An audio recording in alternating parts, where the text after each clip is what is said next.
Party people, when you have frost on cars in the desert, it is cold. Oh yeah, 18 degrees kicking off in Madras, Oregon.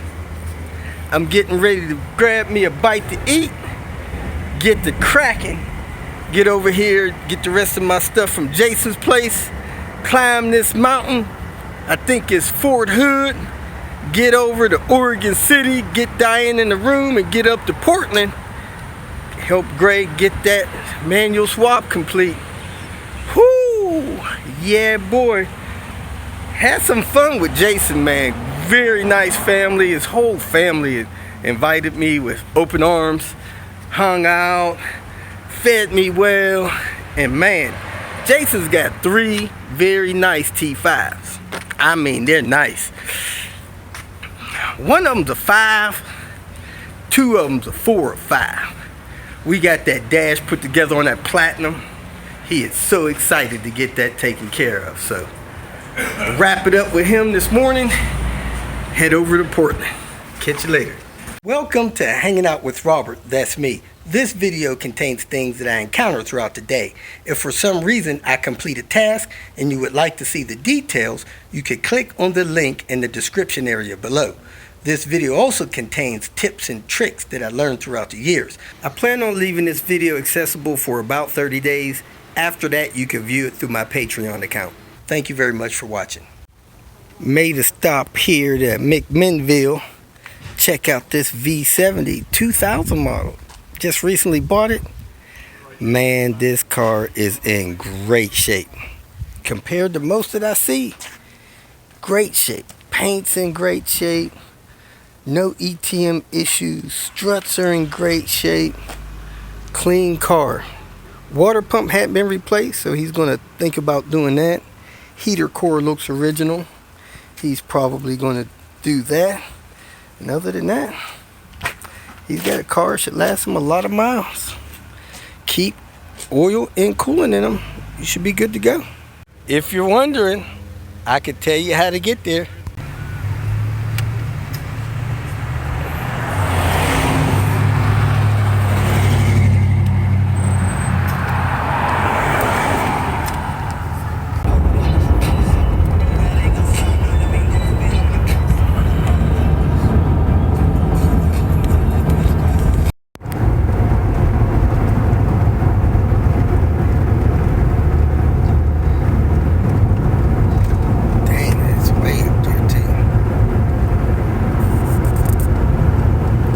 Kicking off the morning, nice 850 wagon.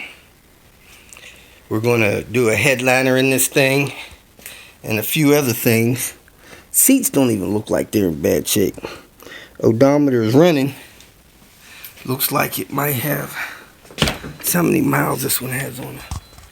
275. Man, it looks good for 275. So let me climb in here. It's a little tight in this garage, but hey, it's got enough room to get the car in there now. So let me get this headliner pulled, and then we're going to take a break and get some more stuff rolling on it. Finish that headliner when we get back from the break. Got a couple of heaters in there, one in the wall, one right there. Man, they really knocked the chill off of this thing. So that's good. Look like I may be able to move this car up about 6 inches. That may get this rear hatch open. So let me see how that goes.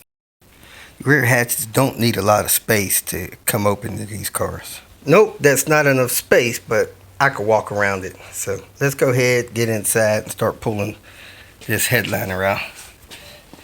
This headliner, man. They like to sag. Look at that thing hanging down there.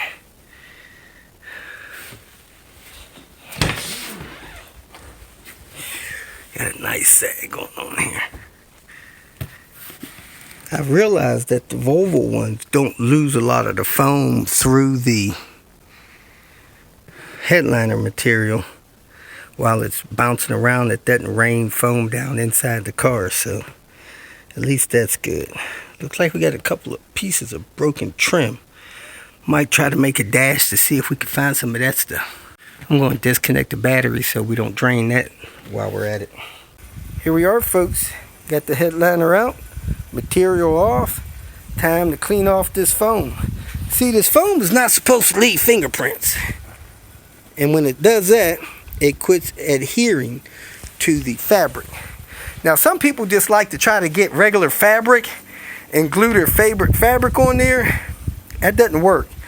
The foam glues to the fabric, and then the fabric will stay on the foam, and then the foam glues to this board. But the fabric won't glue to the board. That's just not the way it works. There's things in this universe that work and things that don't. So don't just try to glue some kind of fabric. Now, if you want your favorite fabric, get the fabric and get some foam, glue the fabric to the foam, and then glue the foam to the board. That's the only way. Sorry. It is what it is. That's why people get headliner fabric. It's already foamed out. Moving right along on this headliner, brushing off this old foam with that stiff plastic brush. Dan the man said he uses a wire brush, but I don't like beating up that backboard that much. Got this 850, looks like a T5 sedan here. Man, look at this interior. They had the seats redone. Nice interior on this thing. He's having an intermittent problem with the odometer gear. That one looks like it's almost zeroed out, but he said it works sometime it doesn't. That's strange. So we're going to read these, fix those. The thing I'm going to do right now is this mirror. There's a video linked in the comments. The glass falls off. Man, I don't know if you could really get this to stick on there good once this starts. I've never had success. So I just get a used glass from somewhere, unplug the electrical connectors, and snap the new ones on. They got these little clips and guides that go around it on the motor portion. So that's what we're doing. Here we got a busted door check strap. As you can see, the door just flings open, doesn't stop, slow down or nothing. This check strap is broken. Now some people say there's a left and right. I'm pretty sure they're reversible. When you got it up like this, this is front left. When you got it up like this, this is front right. So they're reversible. Just try to get one that's in good shape. This one's used. I pulled it off of Greg's car, but it does work. So we're going to go ahead and lubricate this and put this in this car here. Take this door panel off. He said he didn't have a battery clip, but look at there. Battery clip. On this one, the tension spring broke loose from the bracket there. So this is supposed to be probably welded in here like this, and it broke free, which made this one not function properly anymore. Let me find some lithium grease or something to spray on that one. Back from the break, getting ready to drop this in. Jason said he had an estimate for about $930 to do a headliner. So that kind of sucks. Glad we're able to get this done. Just this little bit took 40 minutes. Today's gas saving tip: check your tire pressure. Make sure it is close to the recommended tire pressure for your vehicle. You know, when the temperature changes, your tire pressure will often change, but you want to check it, make sure it's right. And if you have the green caps on there, your tires have been serviced with nitrogen. So check your tire pressure, make sure they're very close to correct. Do not over pressurize your tires. That will only destroy your suspension. So keep it close to the recommendation, and man, you can save up to 5% of gas mileage. If you feel that this information was useful, please like it and share it with your social media friends. You can subscribe to my channel so that you will get notifications of future videos that I post. You can follow me on Twitter, and if you need to contact me directly, please visit my website. And if you have any questions, leave them below, and someone or myself will reply to them. Again, thank you very much for watching.